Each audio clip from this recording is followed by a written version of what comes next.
Swadakta mtazamaji, hujambo? Ni siku nyingine tena tunakutana katika darubini ya Channel 1 na napenda kuchukua nafasi hii na fursa hii ya kipekee kabisa kutoa shukrani zangu za dhati kwako wewe kwa kukichagua kituo hiki kiwe kituo halisi, kituo cha kuweza kupatia taarifa za kuaminika. Ni siku ya tatu katika mwezi wa Septemba 2020, siku ambayo Rais Uhuru Kenyatta amehakikishia jamii ya kimataifa kwamba Kenya iko katika mstari wa mbele katika kupigana vita dhidi ya ugaidi. Hali kadhalika, waziri wa usalama wa ndani Daktari Fred Matiang'i ametoa onyo kali sana kwamba serikali haitaruhusu uchochezi wa aina yoyote na uhasama wa kikabila katika kaunti ya Kajiado. Maripota wetu wamejiandaa, akina Edward Kabasa, Kamche Menza, Purity Museu, wote wana taarifa zinazokuhusu wewe ndani ya darubini ya Channel 1. Lakini kama ndivyo ada,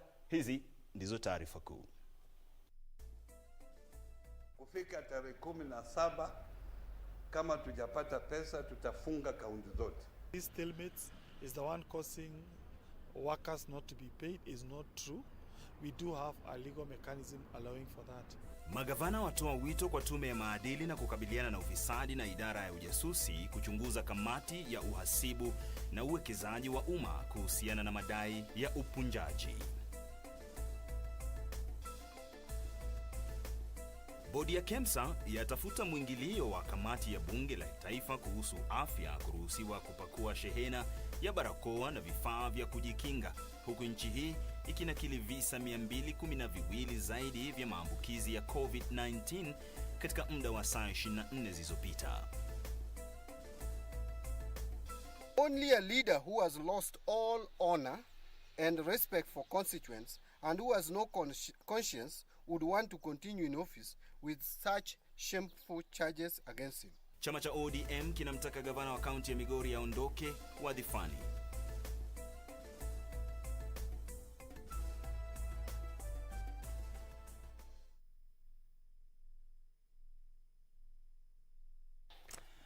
Na mtazamaji, mitandao ya kijamii Facebook na Twitter zipo wazi sana kwa ajili yako, ama pia unaweza kutembelea www.kbc.co.ke.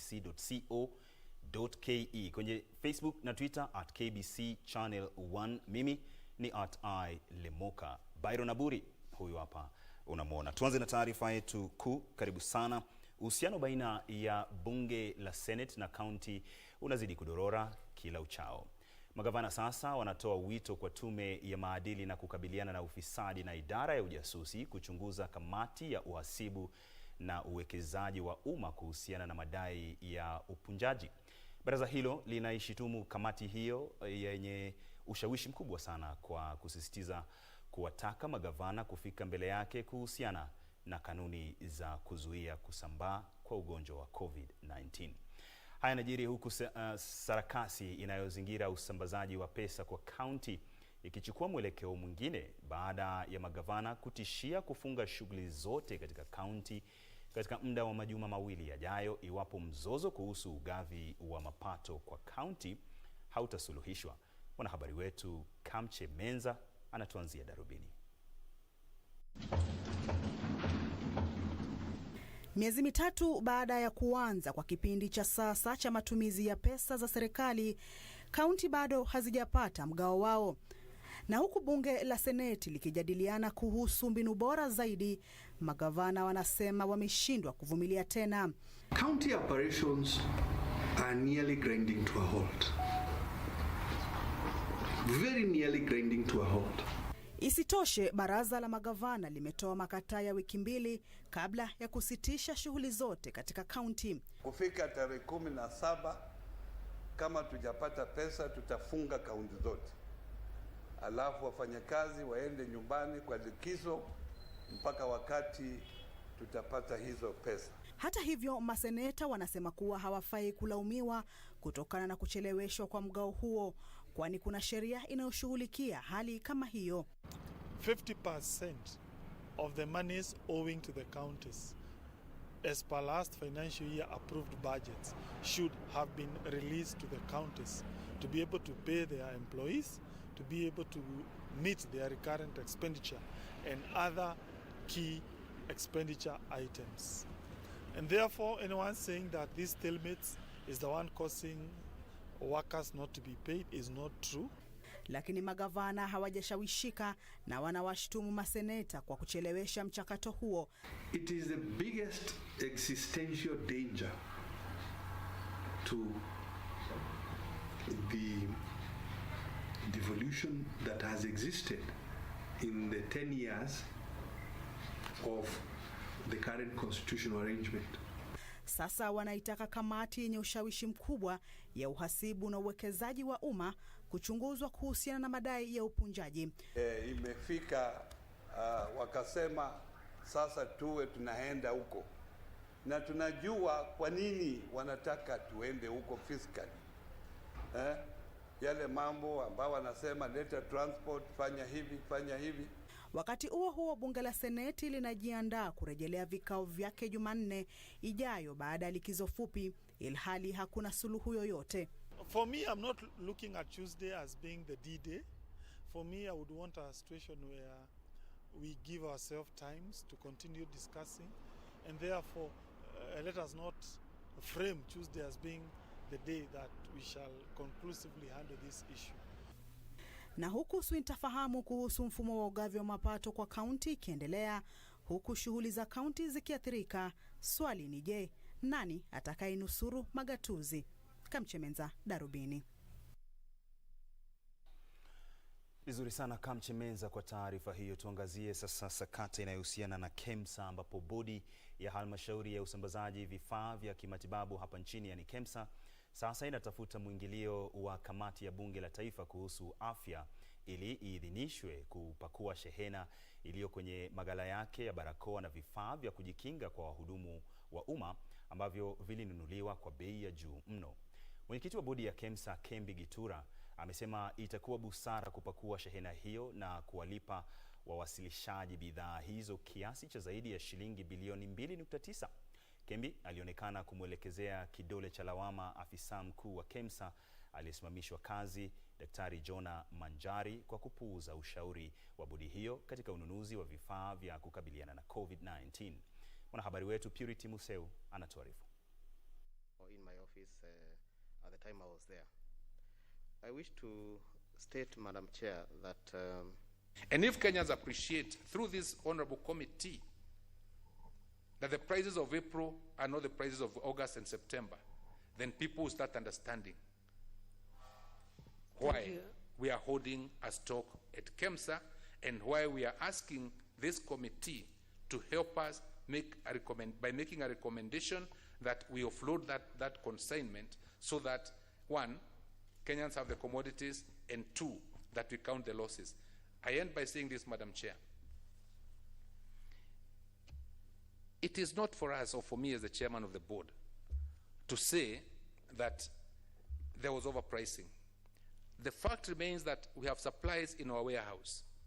If that person has a commitment letter telling them to supply PPEs at this price within this period, and that person in compliance supplied those PPEs and they're in our warehouse, we signed a delivery note, then we shall be asked to pay that money. I wish to state.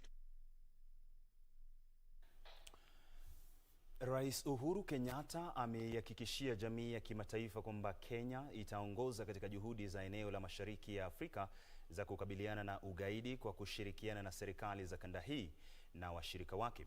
Rais Kenyatta alisema kuwa janga la COVID-19 limezidisha uwezekano wa kutekelezwa kwa vitendo vya kigaidi, kuzorotesha mzozo wa wakimbizi na kusababisha ongezeko la bunduki na silaha ndogo. Rais aliyesema hayo jana jioni katika ikulu ya Nairobi wakati wa mkutano uliofanyika kwa njia ya video wa mchakato wa Akaba kuhusu janga la COVID-19 ulioandaliwa na Mfalme Abdullah wa pili wa Jordan. Mkutano huo uliwaleta pamoja viongozi kadhaa duniani, miongoni mwao Waziri Mkuu wa Canada Justin Trudeau, Rais Rodrigo Duterte wa Ufilipino na Katibu Mkuu wa Umoja wa Mataifa Antonio Guterres, kujadili uhusiano baina ya janga la COVID-19 na usalama duniani. Rais Kenyatta alisema kuwa janga la COVID-19 linachangia katika ongezeko la visa vya ukosefu wa usalama kwa kuzidisha changamoto zilizoko za kiusalama na matatizo ya kijamii na kiuchumi. The pandemic has been a catalyst for underlying risk trends, with many countries facing sharply deteriorating political, security, criminal and governance situations. Rais Kenyatta alisema kuwa janga hilo limetatiza juhudi za kimataifa za kimaeneo na kusuluhisha mizozo, na hivyo kuzidisha taharuki na kuhujumu ufanisi ulioafikiwa katika kuleta amani. The pandemic, coupled with the globalization of terrorism and violent extremism, has posed an even greater threat to international peace and security. Several countries continue to experience protracted armed conflict, including from activities by non-state armed groups, as well as a marked humanitarian crisis, often with a significant trans-border and global dimension, as well as facing the ever-present threats of terrorism.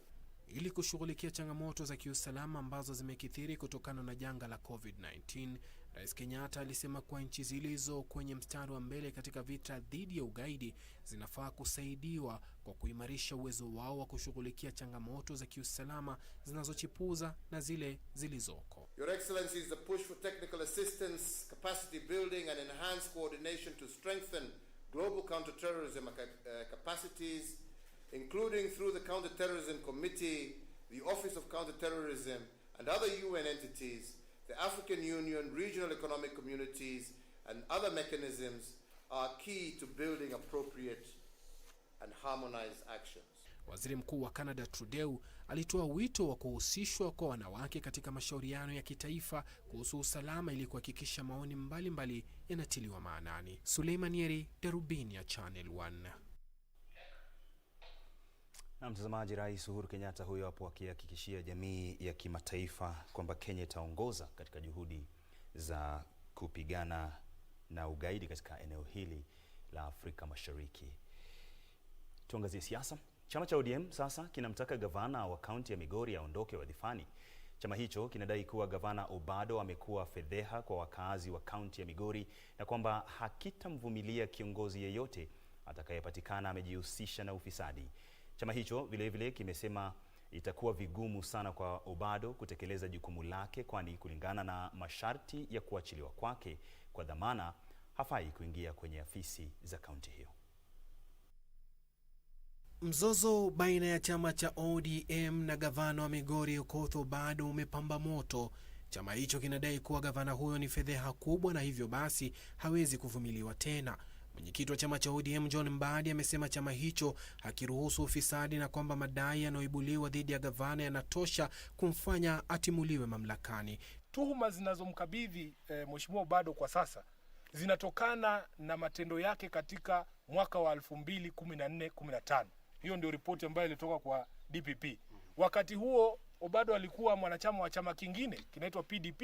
Labda chama hiko hakikuwa na msimamo kuhusu masuala ya ufisadi. Only a leader who has lost all honor and respect for constituents and who has no conscience would want to continue in office with such shameful charges against him. Chama hicho kimeataka mashirika ya usalama kuwalinda wawakilishi wadi 27 wa kaunti ya Migori ambao wametia saini hoja kutaka kumuondoa gavana Obado mamlakani. On the issue of security as well, you have had the chairman of the party. He has called on the security forces to ensure that no harm whatsoever. You know, you cannot intimidate or threaten a public officer in the execution of his duties. Mbadi amedai gavana huyo anajitetea ili kutafuta tu imani ya wananchi. It is thus foolhardy for Obado to attempt to cajole and twist facts and seek sympathy by trying to turn this into a case of alleged political witch hunt and not a case of theft as it is. Mbadi vile amesema Obado anajaribu kukiuka masharti ya kuachiliwa kwake kwa dhamana yanomzuia kuingia kwenye afisi za kaunti hiyo. He is not accessing the physical office, but is still allowed to wield power and authority over the county executive officers, together with the CEOs, together with all the other officers in his government. Can't he interfere with the investigation? He would use the same officers to interfere with the investigation. And I don't think that could be the intention of the law. Neither could it be what the judges meant. Obado kwa sasa yuhuru kwa bondi baada ya kushtakiwa kwa kufanya njama ya kuilaghai serikali ya kaunti ya Migori shilingi milioni 300. Suleiman Yeri, Darubini ya Channel 1. Na mtazamaji, kwa taarifa hiyo yake Suleiman Yeri, itanibidi mimi nikwende kwenye mapumziko mafupi sana. Wewe usiende mbali, nilikuwa nimekujuza kuna taarifa kuhusiana na Wizara ya Usalama wa Ndani ikiongozwa na Daktari Fred Matiang'i leo imetua huko Kajiado na kutoa onyo kali sana kuhusiana na uhasama ambao unazidi kuonekana katika kaunti hiyo ya Kajiado. Hii ni Darubini, tunakwenda kwenye mapumziko mafupi.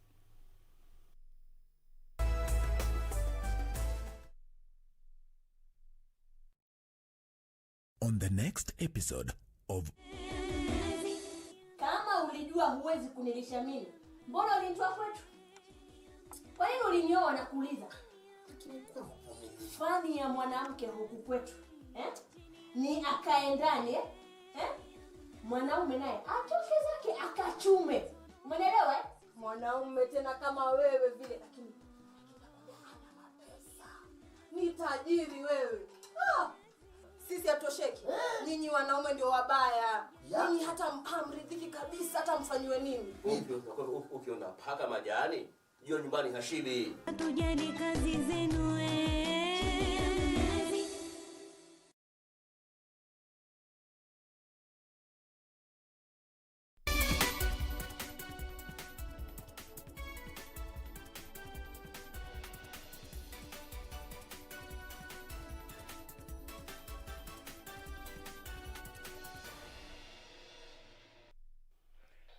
Ni wakati wako wa kupokea taarifa za biashara kwa sasa. Huku ongezeko la idadi ya watalii ikiwa changamoto kwa matumizi ya ardhi, kilimo cha mjini kimeungwa mkono ili kusaidia katika kupunguza uhaba wa chakula.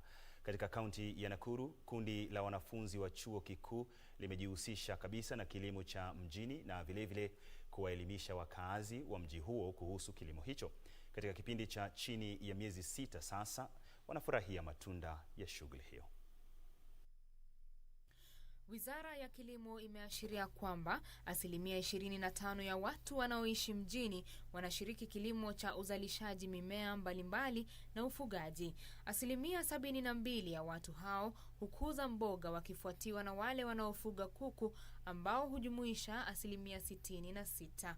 Katika kaunti ya Nakuru, wanafunzi 10 wa chuo kikuu wanawafunza wakazi kuhusu kupanda mimea ya chakula katika sehemu ndogo.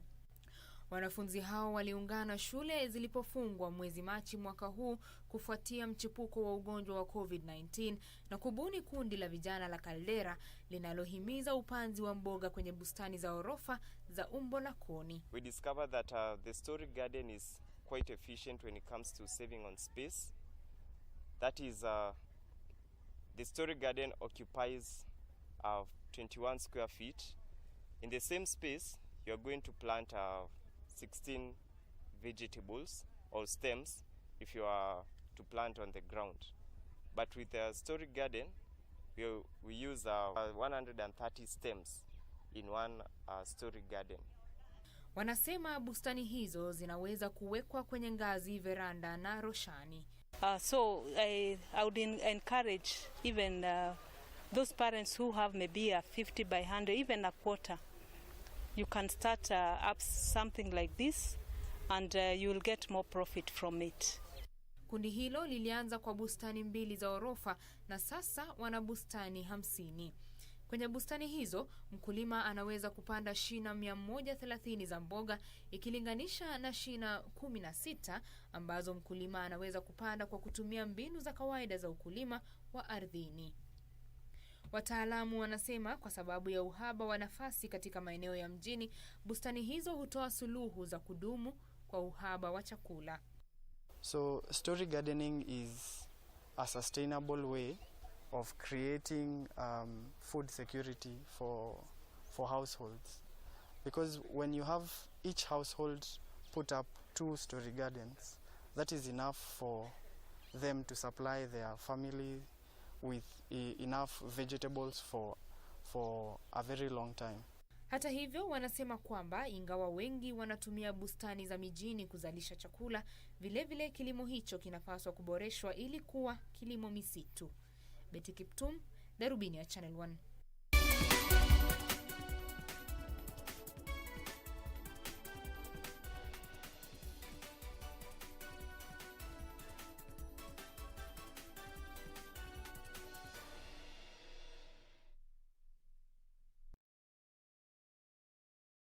The double champions, who boasted of a star-studded squad that could not stop the debutants from going down in the history books of the FIFA World Cup finals. And that was what enabled Pap Bouba Diop to write his name into legend, into history for Senegal.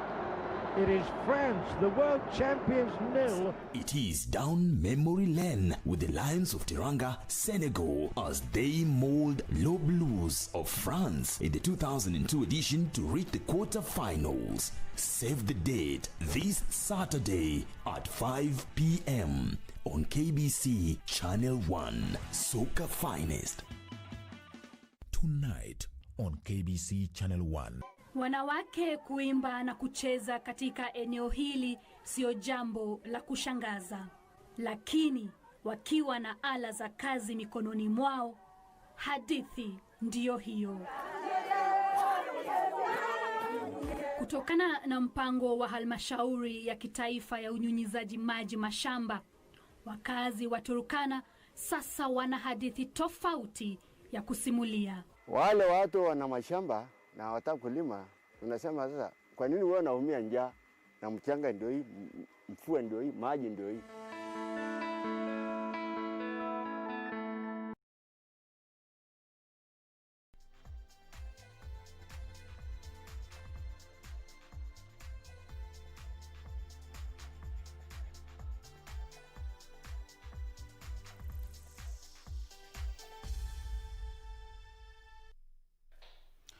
Na mtazamaji, hizi za spoti zinaarifu kwamba shirikisho la riadha humu nchini tawi la kusini mwa bonde la Ufa limetoa mwito kwa serikali za magatuzi 6 ambazo zilikuwa zimekodisha viwanja vya michezo kwa wafanyabiashara wa mboga kufuatia mkurupuko wa virusi vya corona takriban miezi 5 iliyopita kuanza kukarabati viwanja hivyo.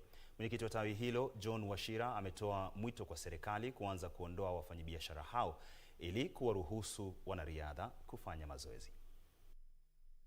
Huku wanamichezo wa humu nchini wakiendelea kujiandaa kurejelea shughuli za michezo baada ya kusitishwa kwa ajili ya mkurupuko wa virusi vya corona, washikadau wa riadha kwenye tawi la kusini mwa bonde la Ufa wametaka serikali za magatuzi 6 ambazo zilikuwa zimekodisha viwanja vya michezo kwa wafanyabiashara wa mboga kuanza kukarabati viwanja hivyo.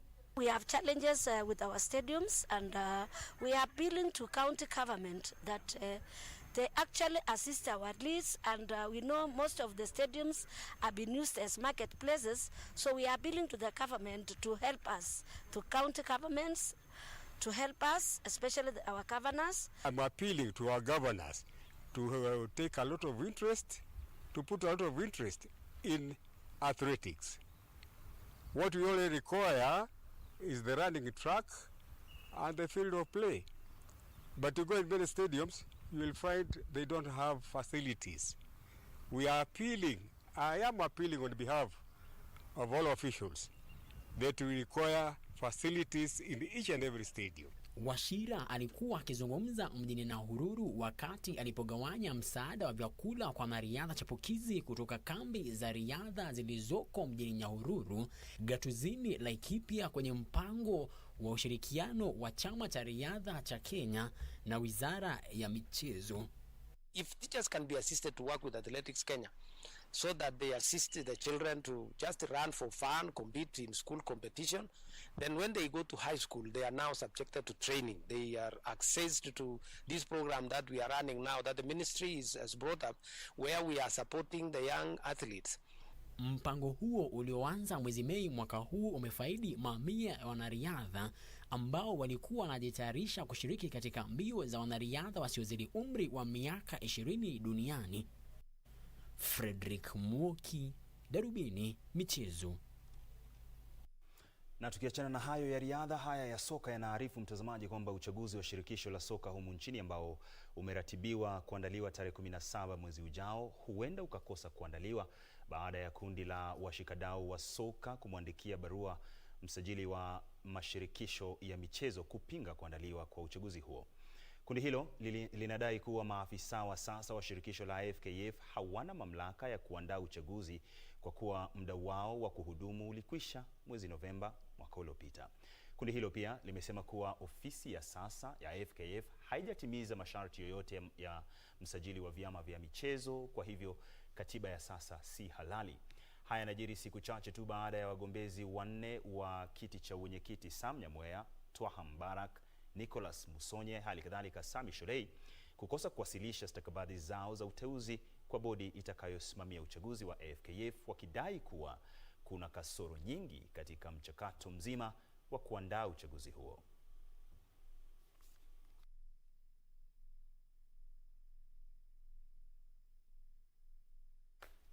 Naam, tuvuke sasa milima na mabonde twende ugaibuni. Klabu cha Manchester United cha Uingereza kimemsajili kiungo wa Uholanzi Donny van de Beek kutoka Ajax kwa gharama ya dola milioni 35 kwenye mkataba wa miaka 5. Van de Beek alichezea Ajax jumla ya mechi 175 ambapo alifunga mabao 41 na kuisaidia timu hiyo kufuzu kwa mechi za nusu fainali za ligi ya klabu bingwa barani Ulaya msimu wa mwaka 2018-2019. Mchezaji huyo, unamwona huyo hapo, anatarajiwa kuichezea timu hiyo katika mechi ya ufunguzi wa msimu mpya dhidi ya Crystal Palace tarehe 19 mwezi huu. United imethibitisha kuwa Van de Beek atavaa jezi nambari 34. Mkufunzi mkuu wa timu hiyo Ole Gunnar Solskjaer pia alikuwa akitaka kumsajili mchezaji wa Borussia Dortmund Jadon Sancho, lakini hakufaulu kutokana na masharti ya usajili wa mchezaji huyo.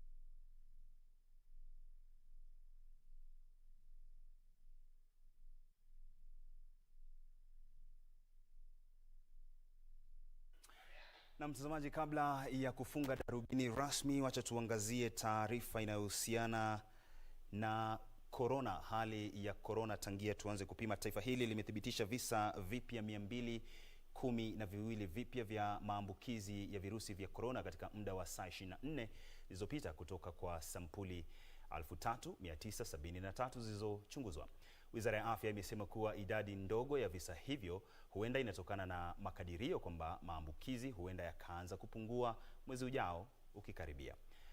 Katibu mwandamizi katika Wizara ya Afya Daktari Rashid Aman, ambaye alikuwa katika kaunti ya Homa Bay, hata hivyo alionya dhidi ya watu kulegeza udumishaji wa maagizo ya kukabiliana na maradhi hayo, huku akiwataka wananchi kuzidi kuyadumisha maagizo hayo ya Wizara ya Afya. Achola Simon ana taarifa zaidi.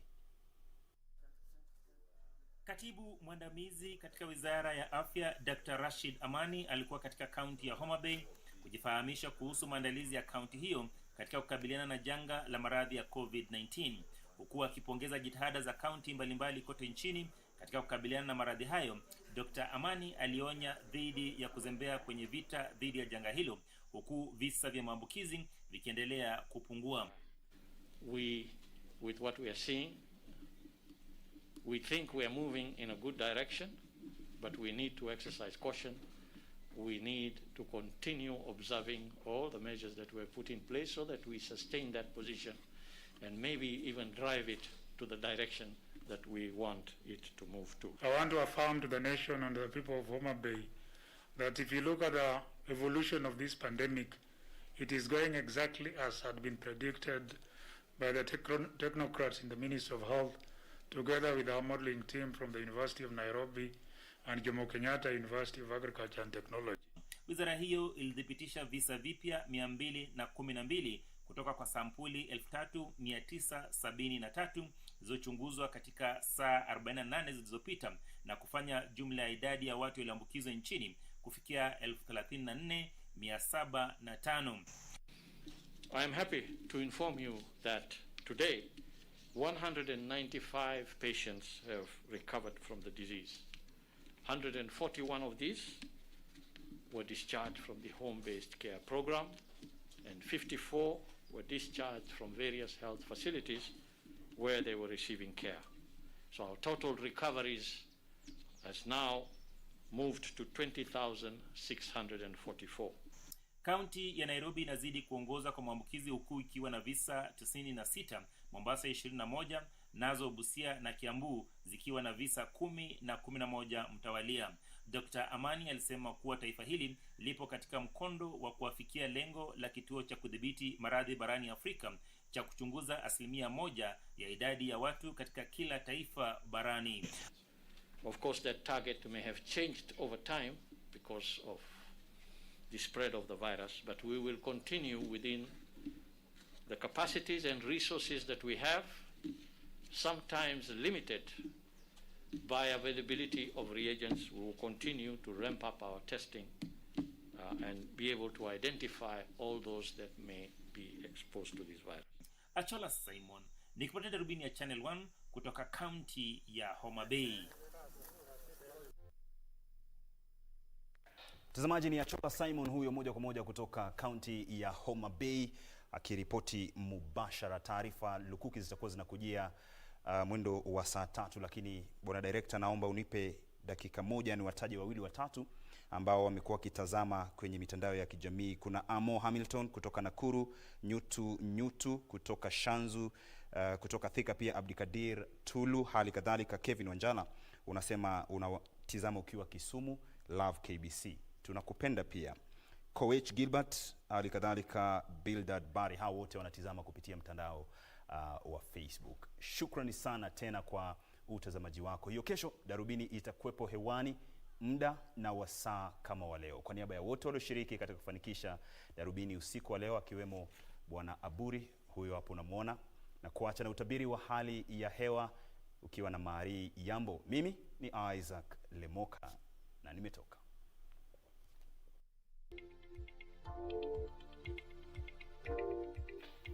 Baada ya kupashwa taarifa za habari na mwenzangu Isaac Lemoka, tupate sasa ya hali ya hewa popote ulipo na tumayo mzima. Naitwa Mari Yambo. Ni usiku wenye mvua katika maeneo machache magharibi mwa nchi, ilhali maeneo yaliyosalia tutarajie kuwepo kwa hali ya ukavu. Hali ya ukavu pia inatarajiwa kuendelea katika maeneo mengi kesho asubuhi, hususan sehemu za kaskazini mashariki mwa nchi. Hapa Nairobi kutakuwa na vipindi vya jua, lakini pia tutaanza siku kwa hali ya mawingu. Maeneo ya ukanda wa pwani, hususan sehemu za Mombasa, tutarajie manyunyu ya mvua nyakati za asubuhi, sawia na sehemu za Lodwar, hususan maeneo yanapakana na Kenya na Sudan Kusini. Mchana utakuwa wenye mvua vile vile katika maeneo kadha wa kadha, zikiwemo sehemu za Kisii, Kisumu, Kakamega, maeneo ya Eldoret, Narok na viungani mwake, na vile vile katika sehemu za Kericho. Ngurumo za radi zitasikika katika maeneo hayo vile vile. Ukanda pwani hadi katika sehemu za kaskazini mashariki mwa nchi kutakuwa na vipindi vya jua. Maeneo ya Machakos pia tutarajia mvua katika maeneo machache tu, hususan maeneo yanayopakana na jiji la Nairobi. Katika sehemu za kaskazini magharibi mwa nchi, maeneo ya Lodwar, Samburu, kutakuwa na vipindi vya jua vile vile katika maeneo hayo. Tuangazie sasa viwango vya joto ambavyo vitafikia nyuzi 37 katika sehemu za Mandera, 36 katika maeneo ya Garissa. Hapa Nairobi vitafikia nyuzi 25. Na basi kwa hayo natamatisha utabiri wa hali ya hewa jioni leo. Tupate sasa hali itakavyokuwa katika maeneo mengine duniani. Hadi hapo kesho, Mola akiridhia, na kutakia juzi jema. Kwa heri.